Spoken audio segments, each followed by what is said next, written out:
هل جزاء الإحسان إلا الإحسان. Alhamdulillah. La première pratique, c'est-à-dire quoi? Le fait d'avoir des statuettes dans la maison, ou bien des figurations représentant des humains ou d'animaux. On commence par la première. La première pratique est catégoriquement interdite par l'islam. On rapporte à ce sujet que le messager d'Allah sallallahu alayhi wa sallam a dit: ceux qui produisent ces figurations subiront le châtiment au jour de la résurrection. On leur dira, qu'est-ce qu'on va leur dire le jour de la résurrection? On va leur dire: donnez vie à ce que vous avez créé. Hadith rapporté par Bukhari et Muslim. Je répète le hadith: ceux qui produisent ces figurations subiront le châtiment au jour de la résurrection. On leur dira: donnez vie à ce que vous avez créé. Hadith rapporté par Bukhari et Muslim. On rapporte aussi que Aïcha, qu'Allah l'agrée, a dit: le messager d'Allah sallallahu alayhi wa sallam rentra un jour d'un voyage, alors qu'en son absence, j'avais caché l'un des recoins de ma chambre par un léger rideau orné de figurations représentant des êtres humains.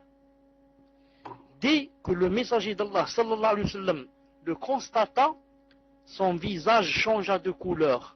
Il me dit alors: ô Aïcha, ceux qui subiront le châtiment le plus pénible au jour de la résurrection seront ceux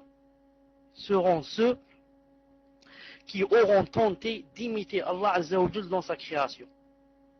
Ensuite, ajoute Aïcha radiyallahu ta'ala anha, nous déchirâmes le rideau et en fîmes un coussin ou deux. Hadith rapporté par Bukhari et Muslim. Donc, on remarque ici quoi? On remarque au moins deux choses. La première, quand le messager d'Allah sallallahu alayhi wa sallam voit le haram dans la maison, qu'est-ce qui se passe? Vite, il change, son visage change de couleur. Pourquoi?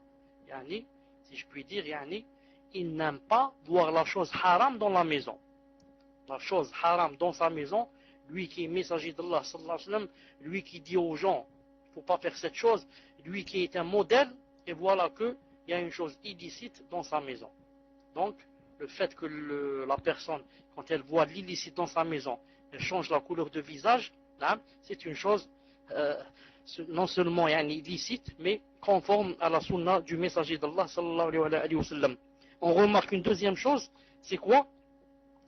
C'est que le messager d'Allah alayhi wa sallam essaye toujours, et c'est ça un intérêt en islam, il faut toujours essayer comment, si c'est possible, le haram, la chose illicite, au lieu de la jeter comme ça, on essaie de se débrouiller comment faire pour la rendre licite si on peut. Ici, le messager d'Allah sallallahu alayhi wa sallam, qui a vu des figurines d'êtres humains sur le rideau, a déchiré le rideau mais ne l'a pas jeté. Vous avez remarqué qu'il ne l'a pas jeté. On ne jette pas comme ça l'argent. On ne jette pas comme ça de l'argent dans la poubelle. Mais Aïcha a dit: nous en fîmes deux coussins.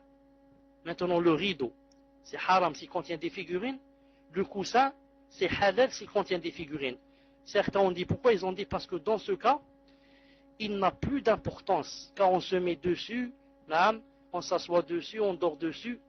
C'est pour ça que c'est devenu, il a été avilé. C'est pas comme c'est quelque chose comme ça, qui est en face de nous. C'est quelque chose qui est au-dessus de nous.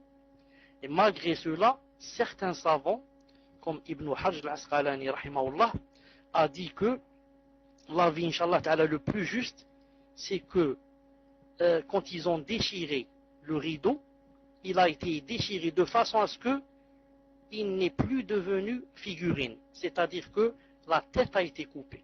Comme maintenant, la tête a été coupée, il n'y a que le corps. Bien sûr, ce n'est plus interdit, comme vous le savez. On doit remarquer aussi autre chose comme intérêt dans ce hadith. C'est une question à Cheikh Ibn Uthaymin rahimahullah. On lui a dit: nos enfants à l'école, des fois, on les oblige à dessiner des choses, à dessiner une vache, à dessiner une brebis, à dessiner un mouton, à dessiner même un homme, une femme. Comment qu'ils font? Cheikh Ibn Uthaymin a répondu, premièrement, si c'est possible, ils essayent de dessiner chaque chose séparée. Au lieu de dessiner un homme, je dessine sa main d'un côté, son pied d'un côté, et comme ça, sa poitrine d'un côté. Je ne dessine pas un homme à son corps attaché l'un à l'autre. Non, sa poitrine de côté, sa jambe gauche à côté, le pied droit à droite, de l'autre côté, comme ça. On le détache. Il a dit maintenant, si bien sûr, ça ne va pas marcher, car le professeur risque de dire, c'est pas ce que je t'ai demandé, ou alors te donner 0, alors je ne sais pas quoi. Il a dit, dans ce cas, c'est qui? C'est le professeur qui a les péchés, et ce n'est pas l'enfant. Il a dit, c'est le professeur qui aura des péchés demain devant Allah Azza wa Jal, et non pas l'enfant. D'après, attendez où est-ce que j'étais? Un coup, ça. D'après Abdullah ibn Abbas, qu'Allah Azza wa Jal l'agrée, le messager d'Allah sallallahu alayhi wa sallam a dit, tout peintre sera en enfer. Le mot de tout peintre, moi je préfère tout sculpteur. Tout sculpteur, tout peintre, je ne sais pas si c'est comme ça dans le hadith. Si dans le livre c'est écrit tout peintre, ça risque de faire peur. Si vraiment tout peintre sera en enfer. Ensuite il a dit, chacune de ces représentations sera dotée d'une âme et se chargera de son châtiment. Abdullah ibn Abbas ajoute, si tu tiens à dessiner, dessine plutôt des arbres ou tout autre objet dénué d'âme. Hadith rapporté par Bukhari et Muslim. Moussawir. Moussawir et non pas Moussayyir. Moussawir. Donc, le hadith a dit que chaque Moussawir, c'est-à-dire chaque peintre, ou bien chaque sculpteur, ça rentre aussi le peintre bien sûr, qui peint quoi? Qui peint des choses où il y a des âmes. Des choses où il y a des âmes. Donc tout peintre sera en enfer. Pourquoi? Chacune de ces représentations sera dotée d'une âme et se chargera de son châtiment. C'est pour ça qu'Abdullah ibn Abbas radiyallahu ta'ala anhu a dit, si tu tiens à dessiner, si vraiment il faut que tu dessines, alors dessine plutôt des arbres ou bien toute autre chose dénuée d'âme. Et d'après Abu Talha radiyallahu ta'ala anhu, le messager d'Allah sallallahu alayhi wa sallam a dit, les anges n'entrent pas dans une maison où il y a un chien ou une figuration.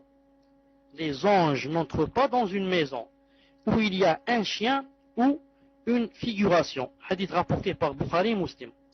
Et moi je pose une question, si les anges ne rentrent pas, qui donc va rentrer dans la maison à la place des anges? Vous savez la réponse, vous l'aurez deviné, ce sont donc les démons et les shayatines qui vont rentrer à la place des anges. Tu as expulsé les anges de ta maison. Maintenant, il n'y a plus d'anges. Les démons vont profiter pour te tenir compagnie. Les textes concernant cette question sont multiples et s'accordent unanimement à interdire les figurations et les statues.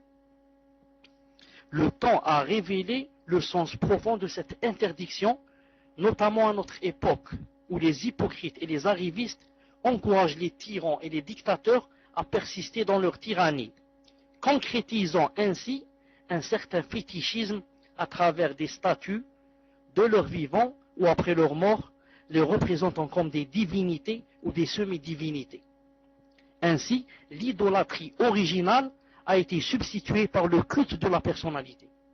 Substantiellement, cette pratique consiste à faire perdurer la tyrannie et à exalter l'injustice au détriment des déshérités qui en subissent les conséquences. Depuis plus de 15 siècles, l'islam, en instaurant la doctrine de l'unicité d'Allah Azza wa Jal, a mis un terme aux idoles qui matérialisent le polythéisme. Autant il a combattu le paganisme sous sa forme primaire, autant il refuse son retour sous d'autres formes, autant il refuse son retour sous d'autres formes feutrées et inavouées. Que la vénération soit sous prétexte de perpétuer le souvenir de tel guide, ou sous couvert de rendre hommage à tel artiste ou tel poète, la vénération concrétisée par les statues est condamnée par l'islam. Non, maintenant tu dis pourquoi vous faites la statue? Tu dis pour ne pas oublier cette personne qui a fait de grands biens à l'humanité, etc. Donc tout ça est condamnable en islam. La société musulmane est une société de tawhid, d'unicité. Elle ne vénère qu'Allah Azza wa Jal. Dans cette société, nul autre qu'Allah Azza wa Jal n'est digne d'être vénéré. D'où l'interdiction catégorique des sculptures représentant des êtres humains ou des animaux. Naam.